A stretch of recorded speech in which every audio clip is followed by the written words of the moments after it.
Uncle Claude here, ladies and gentlemen, and anybody that knows me knows that I've had a very long love affair with this city. And if you don't know where I'm from, if you're new to the channel, I'm from New York City. Well, I was actually born and raised in Mount Vernon, New York. But ever since I was 13 years old, and I was in the 9th grade, me and a friend hopped on the turnstile one day and went down to Times Square, went down to Midtown Manhattan, and a love affair was forged right then and there, to be quite honest. And I've had a love affair with New York City ever since. And I've been a few places in my 50 plus years on this planet. But to me, there was always something about this city. And it didn't matter even during the darker times of the city. And I remember when the HIV/AIDS epidemic was running rampant in this city. Obviously, it was rampant throughout the United States. We know that. And as you know, this city has gone through a lot of dark times. Obviously, the crack epidemic of the 80s, the 70s with double-digit inflation, unemployment. I remember the gas lines due to the oil shortage. I remember the original New York blackout of the 1970s. In fact, that was the same year the Yankees had finally won a World Series in '77. There was a very long drought when the Yankees had not won a World Series since '62. And obviously 9/11 happened after that. The 90s were a pretty trying decade as well, even though if you ask Rudolph Giuliani, that was not the case. And he would talk about how crime went down. Well, he's lying as usual. Crime actually started going down during the Dinkins administration. And rest in peace to the former and only black mayor that New York City has ever seen. And unfortunately, he was only a one-term mayor. This city has definitely went through its ups and downs. It has had a lot of triumphs. Obviously, when you look at Times Square today, and notwithstanding what happened over the weekend, and our prayers and thoughts go to the people who were injured there, and blessedly they will get better. That's what all indications are showing. And this city had a lot of violence during the 80s, 70s, and 80s. I understand that. And I understand, 9/11 really hurt this city. And listen, Rudolph Giuliani, who was mayor at that time, he does, and I already did a video on that. He has a lot of blood on his hands. But notwithstanding, the COVID epidemic that started the beginning of last year here in the city, March 1st of last year, up until now, I've seen this city take a dramatic turn for the worse. And it had started actually before that. And there's been failed leadership at the governor level in New York State, and of course in the city level here, under both Governor Andrew Cuomo, who ironically is from the borough of Queens, and from Mayor de Blasio, who ironically is from Brooklyn. Both of those guys have played politics and have destroyed a lot of people's lives in the balance. Ask the loved ones of many families who have lost their grandmothers, aunts, granddads, uncles, in nursing homes, fathers, mothers. And he tried to cover it up, acting a lot like another guy from New York City who left to turn tail and go to Florida, who was the 45th president of the United States just a year ago. And he helped divide and destroy this city with his crony, Giuliani. But that's neither here nor there.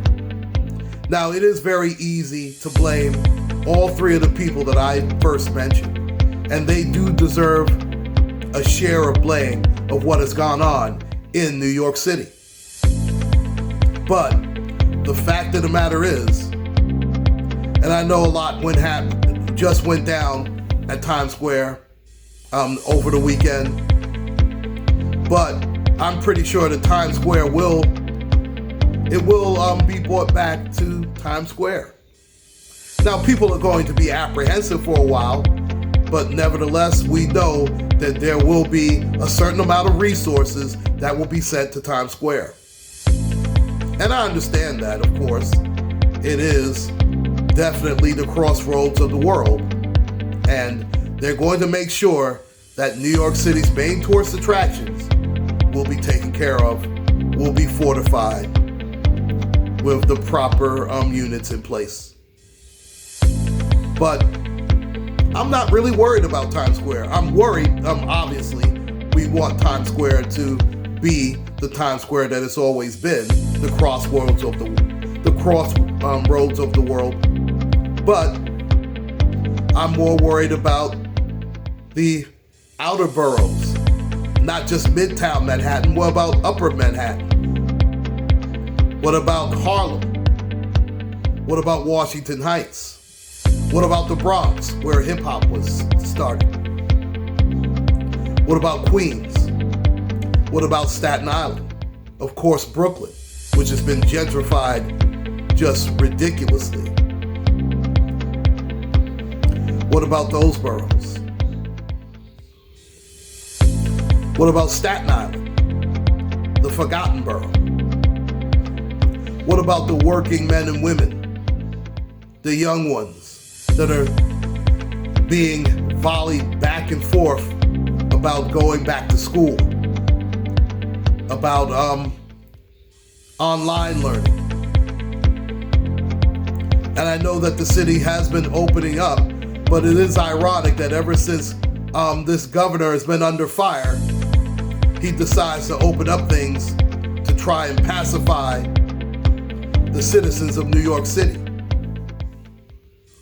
when he's been more worried about a camera shot and bullying his rivals, sounding like the Republican president a year ago, who he has all the time compared himself to.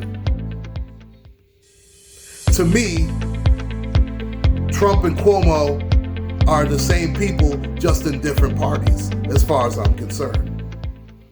And again, I could bash all of those guys, and rightfully so, but it all comes down to the citizens of this city. We must do better as a people and as a city. And I mean everybody, because this city is going right down the tubes. And it's very sad to see, because even though I have a love affair for New York City,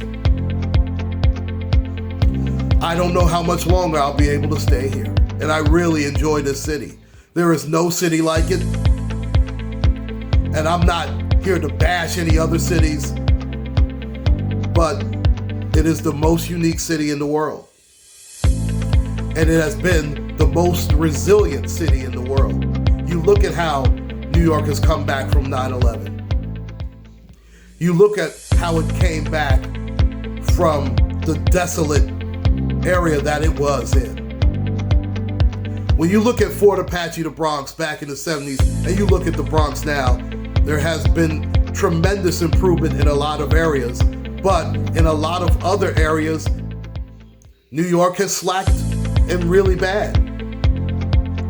When you look outside at the homeless, when you look at how even we treat each other just passing in the streets, it's very sad to see. We as a people, and now I'm just speaking about my people in general, we used to have a certain amount of unity, even within the 5 boroughs. And I understand that it is a very hustling pace. It is very fast paced, and there are certain times we don't have the time to do what we need to do. But we were always able to set aside a certain amount of time for a common goal. And now we refuse to even do that. We have to take it upon each other to treat each other better as a people and as a city, or else this city may recover to an extent, but we need to get back to the past glory that New York City once stood for. If not, then this city will not only rest in peace, but rest without power. Because as long as this is the financial capital of the United States, it is a prerogative that this city come back in order for this nation to come back. And it starts with us as citizens of the greatest city in America, in my opinion. Whether you're from Brooklyn, Queens, Staten Island, Manhattan, or the Bronx, it doesn't matter. We may be 5 boroughs, but we are one city. And it's time for us to get our stuff together. And it doesn't matter whether you're black, white, Puerto Rican, Dominican, Asian, it does not matter. It is up to us to bring New York City back to where it's supposed to be. And that's the #1 city in the world. And hopefully, my love affair with New York City will be able to continue. Please like, share, and subscribe, ladies and gentlemen. Uncle Claude signing out. Take care, God bless, and let's get it together, New York City. It doesn't matter who's in office. It's up to us, the people. Take care, stay safe, everyone, and God bless.